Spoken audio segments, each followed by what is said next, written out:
Hi guys, welcome back to the channel. Sorry, I've got glass shot in my ear, which is nice. I've already started doing another batch of these. I've still got those to go, but I'm a bit fed up of doing them, so I'll finish these off tomorrow. In other news, I've received the 10 sets of boot supports that go in the skin of the boot to support the spoiler. And I've also been to see Adrian, big shout out to Adrian, who's given me the first prototype of the wing F2 spoiler, which I've been banging on about now for a long old time. This is the, as I said, the first one he's put through. It's come out really well.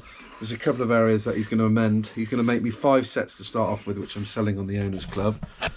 Sorry, the Ford Puma Rallying Facebook page. As you can see, it's a little bit thick here. It should be more that thickness. So on the next, the 5 that he makes, he'll be thinning that out to make it the same thickness. He's also strengthened inside of here. However, I've noticed that since coming back that these sections are a little bit too thick for the stand to mount on. So I don't know if you can see that there.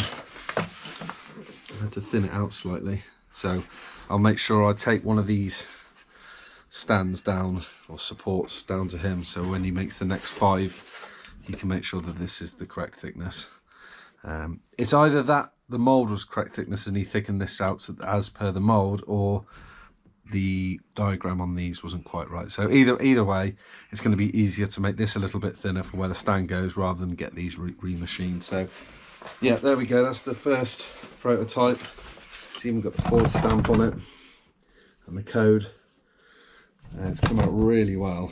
So yeah, what day is it today? It's Wednesday. As I said in my last video, I'm away this weekend camping, so I'm not going to be able to do too much. My goal is to get those bolts finished, get them posted on Friday, so I get them back early next week, and from there I can then mount the subframe and fuel tank, which I'm excited to do. And if anybody is interested in the F2 spoiler, contact me. I think it's going to be around £400. I just got to figure it out later, the total cost.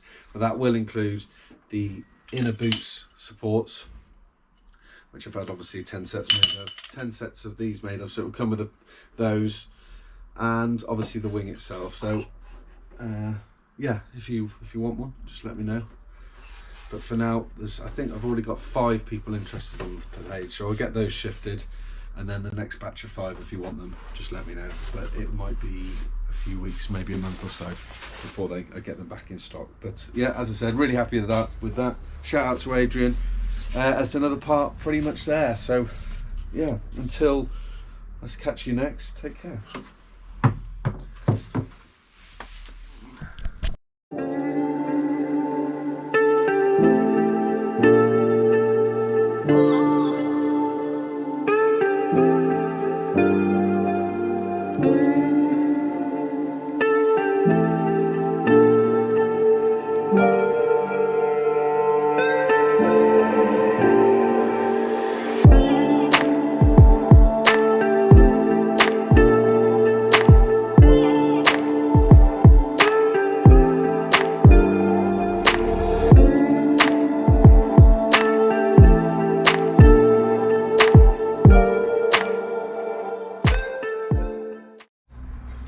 So finally finished sandblasting all of the bolts. Let's get these sent off. Hopefully if I can get these back sometime late next week, after this weekend. In here are the ones that need to go on the fuel tank and a few other bits and bobs as well. So thanks to Alex for sorting this again out for me. I'll get these posted over to him. And as I said, once they come back, I'll start putting stuff on the other side of the car. So what you see me doing, it's Thursday night. I couldn't find my heat gun, so I used the hairdryer to remove the stickers.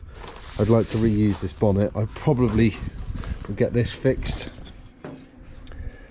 so I can run the stock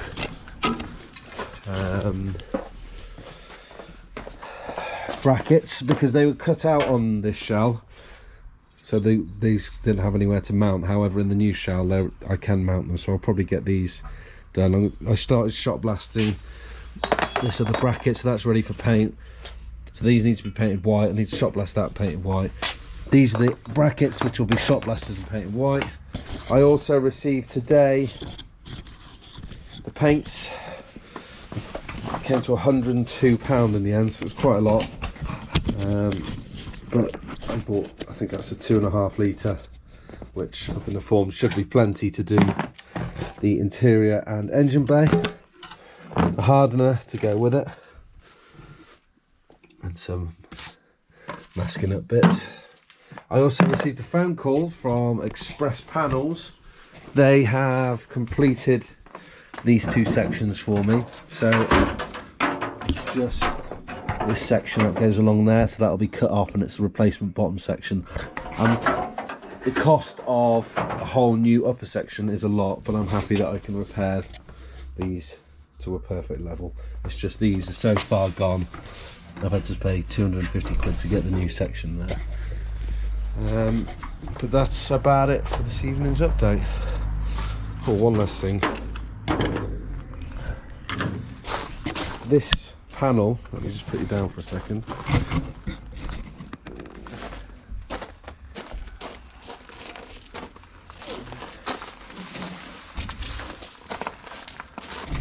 Has been made lightweight. So this has been fiberglassed in for the lump, and I think the lump is there so it didn't hit with the inlet. However, this inlet is about the same size as the stock Ford Racing Puma one, so I don't think it'd hit anyway, but I do like the idea of running this bonnet.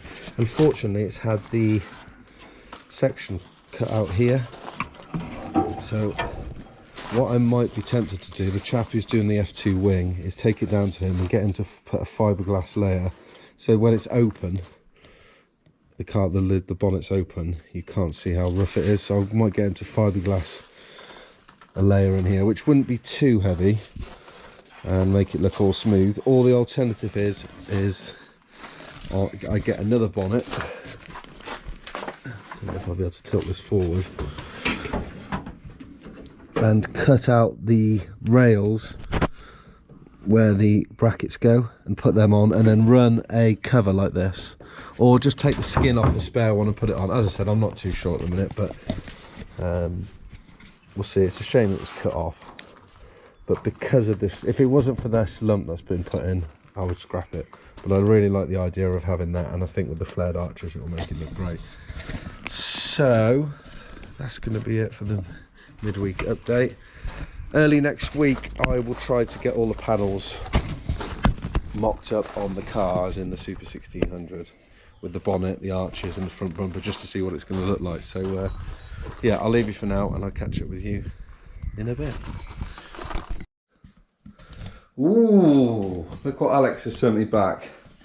The last batch, or hopefully the last batch, of all the zinc, final zinc coated parts, so I can start putting stuff back together. So shout out to Alex for sorting those out. 20 quid a batch, believe it or not, really cheap, and they've all come out really well. So it means I can start putting stuff back on the car. But for now, what I'm going to do is I'm going to go outside, and I had planned on chopping up the green shell. I managed to borrow, let's open the door, shall we?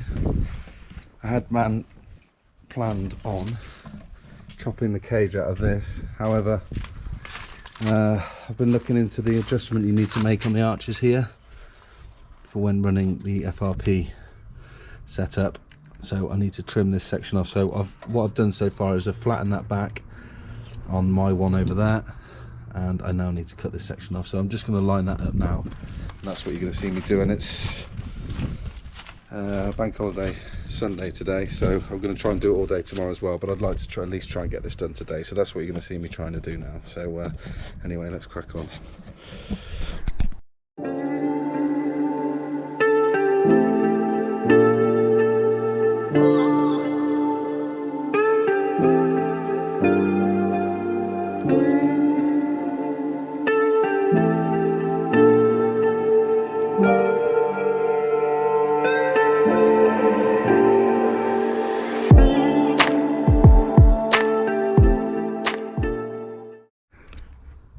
So, little update, that is an absolute nightmare. I think I've probably annoyed the neighbours enough on this bank holiday Sunday, but it's gone pretty well. I stupidly levered the hammer, which has put a dent in here, which is probably done to the structural integrity of the crumple zone, but hey, we'll just ignore that, shall we? But yeah, really happy how that's come out. It was an absolute nightmare. What I use is I'll use a flat wheel just to flatten these surfaces off. To be honest, it could do with probably a run of weld running across there, but they're still really strong and they're separate pieces. So what I'll probably do is use some sealant like they do on these sections here. And the reason why I cut these out is that the Racing Puma is obviously a wider track and it sits lower, and to stop any chance of the wheel touching the inner arch, this is the section you need to cut out. Now Tickford actually did this on the Racing Pumas. I don't think they took quite as much of this out, but I just wanted to follow the line of the metal that was behind it, so it's all in a flush run. As I said, I'll use a flat wheel to finish it off. And the reason why I've done this is because tomorrow I'd like to paint the engine bay, and in order to paint the engine bay, I needed to get this done first. So as I said, I'll get some seam sealer on this, tidy the flat wheel off, make it smooth, and put some seam sealer on it, and then it'll look nice. And you probably wouldn't even really be able to tell that it wasn't original. But also this is obviously going to be under the wing anyway, so you're not going to see it, but it'd be nice to make it all nice. So as I said, I'll flat this down a bit. I want to paint the engine bay. I've done most of the sanding back. There's a few little spots I need to do, but I'm keen to try and get some paint down on this now.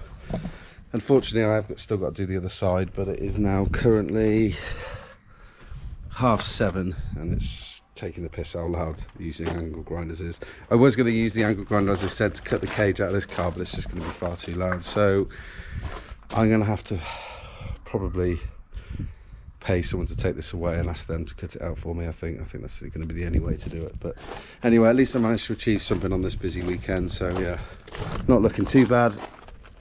I'm really annoyed that I dented that. It was stupid. I was just levering the bit of metal out. I should have just cut it all the way through. So lesson learned, but hopefully on the other side I'll replicate exactly what I've done here, and hopefully next time using the other side will be a bit easier. I'm going to use the larger one to run across the top here first, and then use the smaller one. But yeah, pretty happy with that. So that's going to be all for today. That's Saturday. Sorry, it's Sunday, bank holiday Sunday. So I'll catch up with you tomorrow. Hopefully, if the weather's like this and I manage to do the other arch, I'll be able to put some paint down. So see you tomorrow.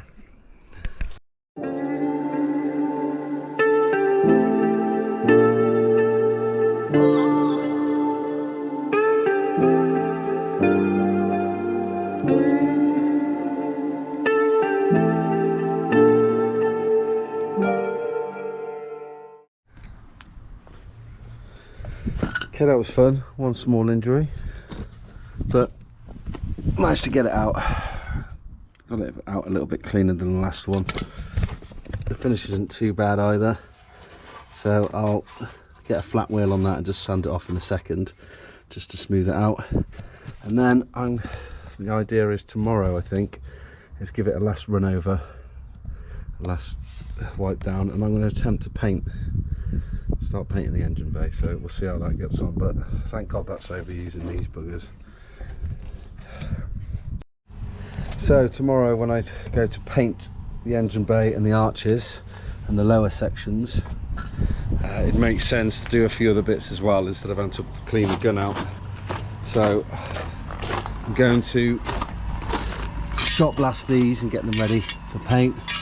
Same with the bonnet hinges. So I'm going to be doing that now. Where's the other bits? The arch liners, the Super 1600 ones, I'll also paint at the same time. So the idea is just to get as much painted as possible in one go and see how it comes out. Obviously it's going to be my first time using a spray gun, but we'll see how we go. Watch enough videos on it. So yeah.